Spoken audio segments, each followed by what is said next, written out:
ये जो है ना क्रॉस प्रोडक्ट का जो है ना जी एक छोटा सा टॉपिक जो है ना हमारा ये तकरीबन रह गया है, और बाकी टॉपिक जो है ना हमारे ऑलमोस्ट जो है ना इसके अंदर आ चुके हैं। आपकी जो कोर्स कंटेंट है चंद जो रह जाते हैं वो तो रहे ही, लेकिन उसके अंदर मुख्तलिफ लेवल के ऊपर वो ना काफ़ी हद तक कवर हो गए हैं मैंने जो देखा है। लेकिन ये आखिरी जो है ना ये क्रॉस प्रोडक्ट जो मेन जो एरिया था वो रह गया था। ये चंद एक स्लाइड्स हैं इसकी, ठीक है ना जी। तो ये हम करने के बाद तो उसमें फिर हम ये करेंगे कि जो है ना जी कुछ पेपर के बारे में हम डिस्कशन करेंगे, ठीक है ना जी। तो अगर फर्ज करें आज एक डिस्कशन पेपर के बारे में रहा, आप लोगों ने ना जी एक एक लेक्चर अनऑफिशियल अनऑफिशियल लेक्चर आप लोगों ने, क्योंकि जो अनऑफिशियल जब मैं कहता हूँ ना वो एलएमएस के ऊपर नहीं होगा, वो हमारा अपना एक अंडरस्टैंडिंग का वो लेक्चर होगा कि उसके अंदर जो है ना हम आज कुछ हम देख लेंगे, वरना जो है ना जी आपका वो लेक्चर ऐसे होगा कि उसके अंदर जो है ना हम फॉर एग्जांपल हमने ना डॉट प्रोडक्ट पढ़ा है, कॉपी पेंसिल ले लीजिएगा, ठीक है ना जी, मैं भी ले लूँगा। तो हम जो है ना इसके ऊपर निशान लगाते जाएंगे, अच्छा यार ये कर लें या ज़्यादा कर लें, क्योंकि आपका कोर्स में तो ये होता है ना कि आप हर चीज़ वो पढ़ते हैं और लटरम पटरम जो है ना वो आती हैं चीज़ें, ठीक है ना जी।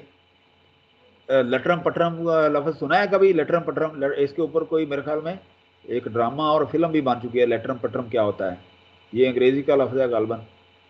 तो हमने लटरम पटरम जो है ना वो इसके अंदर शामिल किया होता है, ठीक है ना जी। तो काम की चीज़ें जो है ना वो चंद होती हैं, वो हम काम की चीज़ें जो है ना जी हम लिखते जाएंगे, आप भी लिखते जाएंगे, और इसके अंदर जो है ना पेपर जो है ना आपका जो है ना मैं वो डिज़ाइन कर दूंगा ताकि आपको ज़्यादा जो है ना मेहनत ना करनी पड़े और आप टू दी पॉइंट रहें, ठीक है ना जी। पहले ही क्योंकि कोरोना की वजह से आप लोग भी परेशान हैं, सारे टीचर भी परेशान हैं, हम भी परेशान हैं, यूनिवर्सिटी अपने तौर पर परेशान है।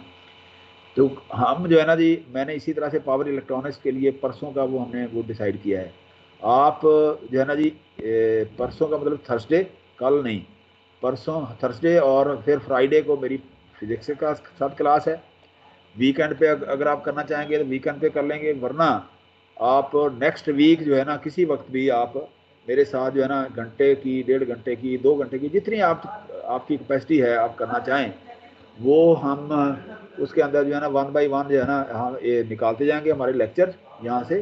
जिस तरह से देखें ना ये लेक्चर हैं फॉर एग्जांपल, ये सारे लेक्चर हैं, ठीक है ना, तकरीबन सब हैं ये, ठीक है ना। इसी तरह से इनमें मैं आप लोगों को बता दूंगा जी, अच्छा ये कर लें, ये कर लें, ये कर लें, ये कर लें, ठीक है ना जी। तो आप उसी तरह से तैयारी कर लीजिएगा, और उसके बाद जो है ना जी हम तैयार कर लेंगे। फिर अगर कोई पॉलिसी डिसाइड हो जाएगा, एक लेटर मूव कर रहा है आप लोगों का व्हाट्सएप के ऊपर यूनिवर्सिटी का नोटिफिकेशन, कि क्या वो नोटिफिकेशन वही है, वो जेन्युइन है नोटिफिकेशन बेटा, कि जी क्लासें खुल रही है, ये यूनिवर्सिटी खुल रही है 1 फरवरी सर को। जी हम आपसे पूछना चाहते थे ये। सर हाँ हमें तो जहाँ से भी मिला है यही चीज़ मिल रही है कि यही वाला लेटर सर्कुलेट कर रहे हैं हर ग्रुप में भी, और ऑनलाइन भी जो ग्रुप्स बने हुए हैं इंस्टाग्राम वगैरह के ऊपर, तो वहाँ पे भी यही लेटर आ रहा है। हाँ जी। तो इसके ऊपर अच्छा, ट्विटर के ऊपर इसके ऊपर क्वेश्चनिंग भी हो रही है, वो भी आपने देखा होगा, जी सर। ट्विटर के ऊपर कुछ इसके यस ऊपर। सर, ट्रेंडिंग पे जा रहा है। हाँ तो इसके ऊपर वो हो रहा है। तो अब ये जो है ना बाज़ का यूनिवर्सिटियाँ जो है ना वो देखती हैं कि इन्वायरमेंट को देखती हैं, स्टूडेंट के बिहेवियर को चेक करती हैं, फिर जो है ना वो जनरलाइज एक पॉलिसी बना के ताकि स्टूडेंट भी खुश रहें। सर जी और क्यों आसरा दे रहे हैं सर जी, बार बार दिल को बहला देता है हर बंदा हमारे।